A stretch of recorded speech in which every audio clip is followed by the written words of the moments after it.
Exactly. I mean, but Pezo, talk to me though, man. What was it that made you start the community work though?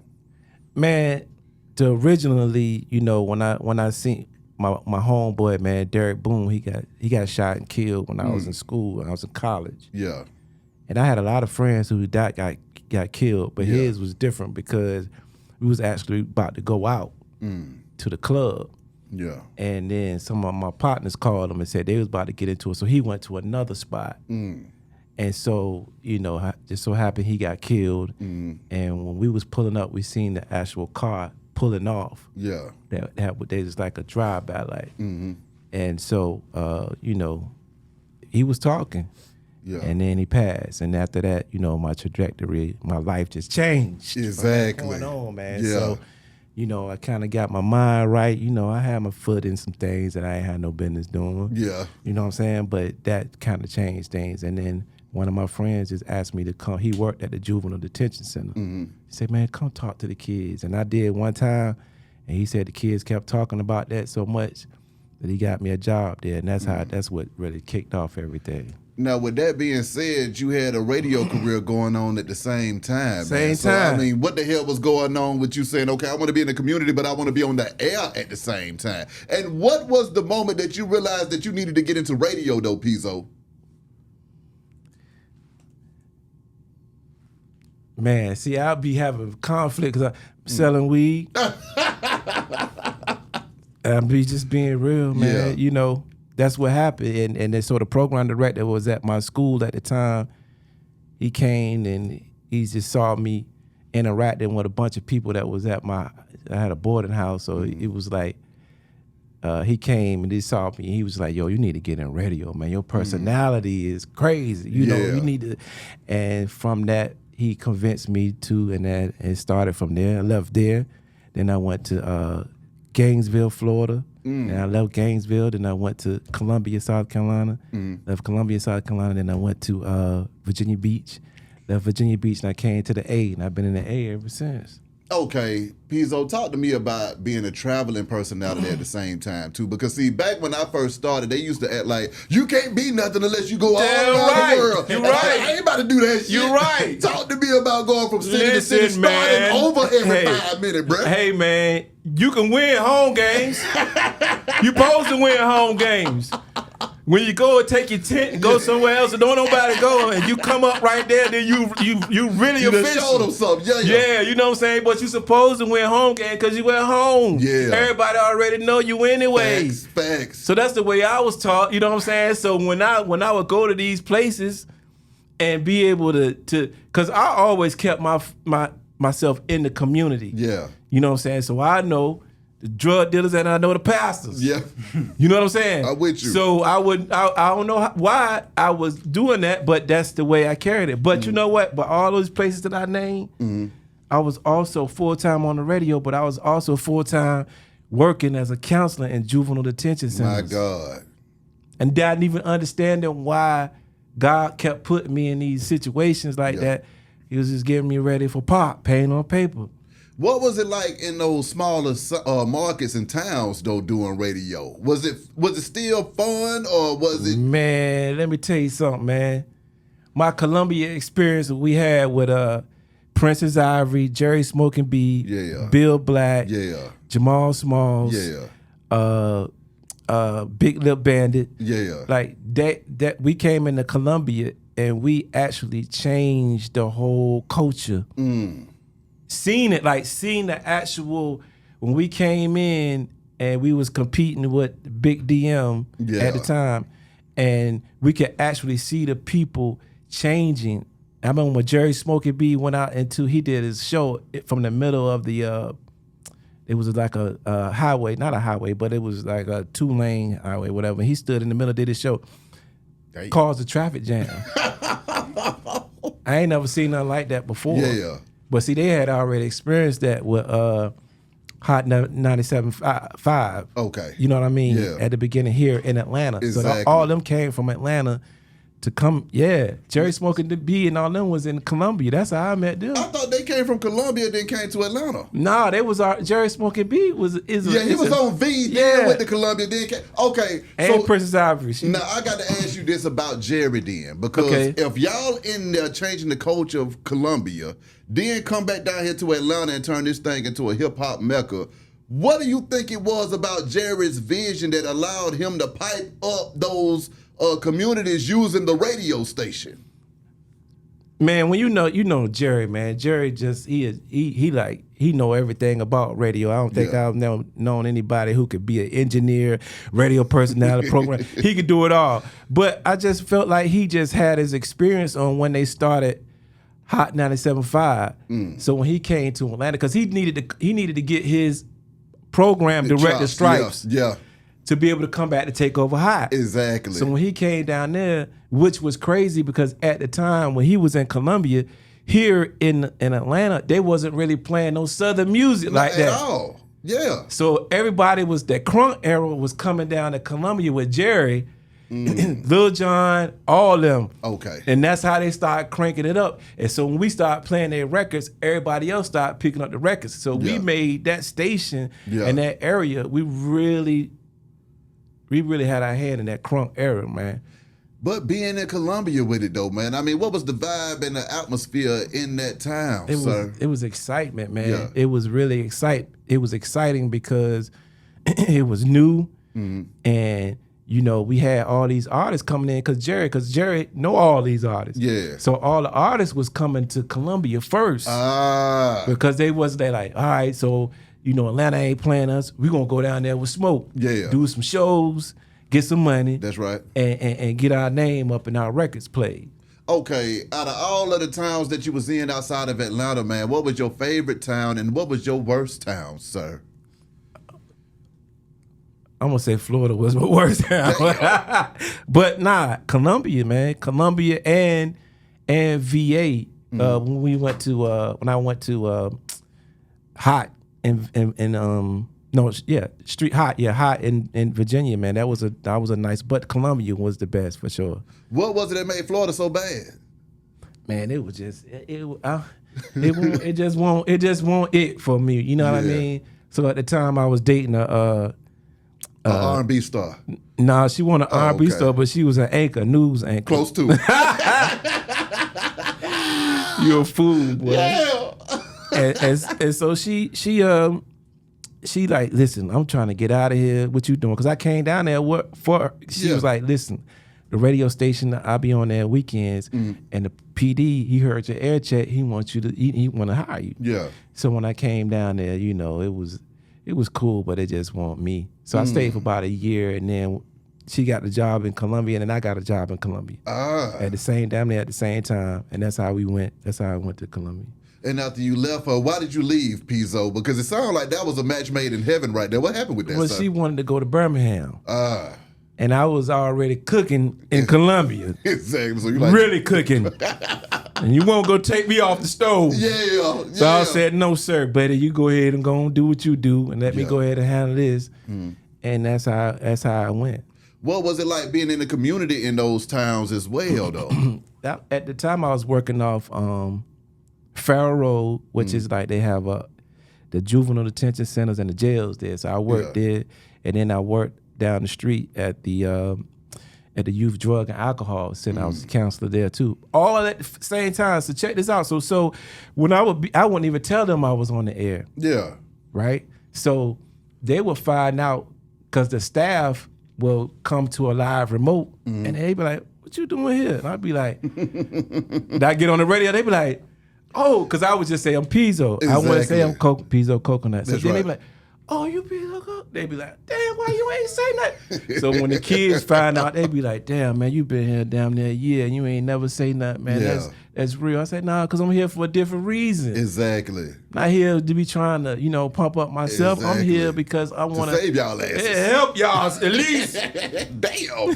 Come on. So then, but being over there in Columbia, you had some of the best on-air personalities and producers and stuff and PDs all in one place, man. And I mean, y'all have even been speaking about doing a documentary about that life down there. So. Yeah, man. So, Charlamagne met Charlamagne early when he was an intern. Yeah. And helped him out, you know what I'm saying? What was a young ass Charlamagne like? Crazy. Wow. Wow, that's a little homie though. Wow, but you know, so him and Bill Black, they talking about doing a documentary on that because we was very instrumental in the process of them taking the Confederate flag off the State House. Damn. So what we did was we had a rally. Mm-hmm. So the state representatives, some people just came and talked to Jerry, and then we came up with this rally, and we had the power because we had to reach other airways. And brought so many people there. So you know that they want to kind of talk about that. I mean, you know, I got to go into radio stuff with you as well, Pezo, outside of the community. What do you think about the power of the radio then versus now, man? What was the difference in where, you know, you would say, okay, Pezo is over there on Peachtree Street right now, meet me here, and it's going down, and a party's happening right there. And now you might say Pezo's over there on Peachtree Street, and you're like, is anybody even listening to me? What the hell's going on? Break that down to me about the power of the airwaves and how y'all used them. We used them to, like, for good. Like I said, like, we was instrumental in helping the Confederate flag come down off the State House. You know, different things that we were involved in. I don't think radio has that power now. Yeah. You know, it was I'd never seen nothing like that before. Like I said, when I actually seen Jerry in the middle of the street broadcasting live and it caused a traffic jam where people were just coming to that area, I ain't never seen nothing like that. So that's what really made me understand the power of radio. But see, my thing is, what you're saying is that you ain't never seen nothing like that, but we never saw nothing like that again. Nah. See, that's the whole issue right there. You never, folks ain't still doing the old school practices that made them great. Jerry said, okay, I need a good producer. I need some good personalities and talent in there. He said, okay, Pezo a star. Let me get a star in here so he can shine. And then you go in there and you cook up and you in there cooking like you said. You see what I'm saying? Now, you've been cooking, but then you find your way down here to the A, man. Yeah, man. Out of all of them different markets, when you touched down in the city, man, what was the biggest difference that you recognized when you touched down? But see, you know, my grandfather is from right outside of the A, so I would come to Georgia. You know, we have family reunions and stuff down here. Man, Atlanta just electric, man. You know what I'm saying? It's electric. It's a lot of love and just electric. So I always wanted to get here. As a matter of fact, Jerry was trying to get me to come with him when he was gonna come the first time, right? Yeah. But the owner was like, "Listen, man, don't rock take the boat. Yeah, don't take him. Like, you know what I'm saying?" So that didn't work out. But yeah, man, Atlanta is just different, man. You know what I mean? And then being here in the Mecca with all the music and everything, because you know we were me and you when we was at Hot 107.9. That's when the things was really going down. It was a time to be alive, you know. See, in walks a young behind to this story, okay? You know, Pezo's doing this thing in Atlanta, you know, everybody loving Pezo. Oh, Pezo, man, he over there kicking it, man. Oh, man, Pezo, he the shit, we love him. And then Pezo says, you know, I need to take my show to a whole nother level. Who is this young nigga I see over here? I'm going to let him say 5 words on my show, but that's going to be enough to change his damn life. Shit. I was that guy that you seen over there. Came on that show, said 5 words. Called my baby mama, who would become my wife later on. Wow. I said, cut on the radio. You about to hear me say something on this nigga show today. And it changed. I ain't been the same ever damn since. Good, man. I don't see why you won't. I was always trying to help you get on the radio, well, man. I loved it. But, I mean, navigating the industry, though, man, because, see, even though you had been back and forth to the A and in Georgia, now you at the hottest station in the country. Pretty much. In the hottest city in the country, in the middle of the music industry, and then also you at the helm of this thing, too, because you got a primetime show. So what was that like when you came down here and you felt that power? Was it one of those X-Man situations to where, you know, they touch something like, oh, the power? What happened there? I ain't never been that way. Okay. I always been like, you know, okay, this is one of the things I do. Yeah. I'm multifaceted, so I could do a whole bunch of other stuff. You know, at that time, you know, I was doing Make It Rain in the Hood. That's right. You know what I'm saying? So big up to Young Jock. Mm-hmm. Big up to my boy, man. I'm so Cujo Goody. Cujo Goody. Yes, sir. Big up my boy Low, Shawty Low, man. You know, and we would do good. I would take them and man, Low, we did on Bankhead. We went to Bankhead. Bro, we had, man, it was so much. We gave away gift cards, money. He gave away rental assistance. He did a lot of stuff, man. And we was very, you know, I was really, really cool, really tight with my man Low, man. So I miss him. Rest in peace to him. Yes, sir. Rest in peace, Low. Yeah, but I was doing so many other things, and I never really let a radio be that one thing for me. Like, you know, we been in the industry, so you see, you know, niggas be getting in and then they lose their mind. Those are facts. You know what I'm saying? Yeah. I was never one of those, you know what I'm saying? I would be happy with the Pain on Paper Pop program. Yeah. Going to the group home and meeting kids like this right here. You know what I'm saying? Who you got over here, man? I got my man, you know what I'm saying? His name is Jarvis, but his artist name is Crybaby. Crybaby, Young Jarvis in this thing, Yeah, man. I mean, man. talk to me when you met Young Pezo in this thing. Man, I met Pezo when I was 15. Yeah.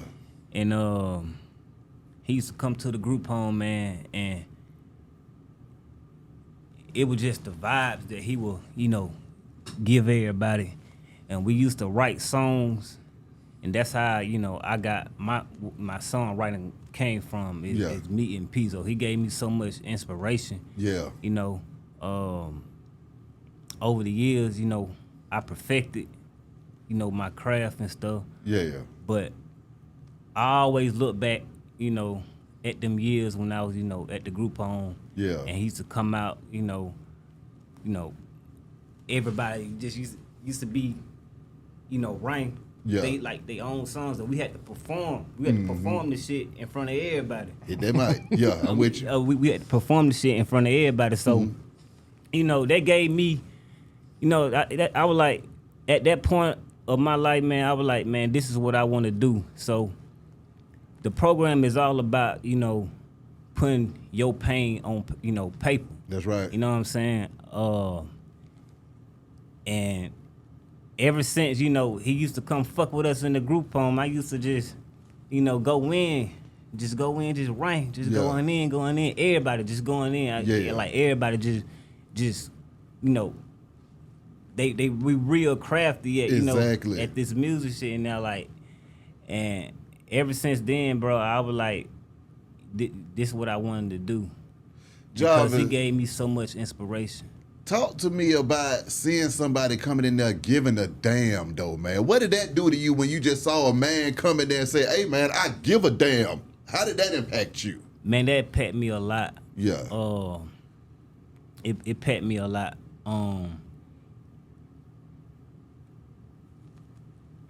He brought up situations, you know, we talked about, you know, real deep situations. Yeah. You know, what we was going through, you know, and he taught us to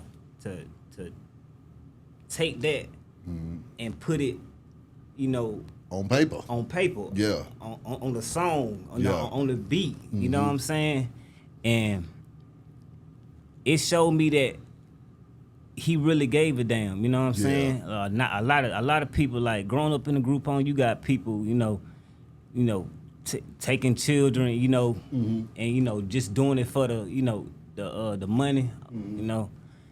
But Pezo, when he came around, man, we really had like soul searching conversations, you know what I'm saying? Like real conversations and shit, what we were going through in our mind and shit. Yeah. And he always say that we was, you know, the best class that he taught. Yeah.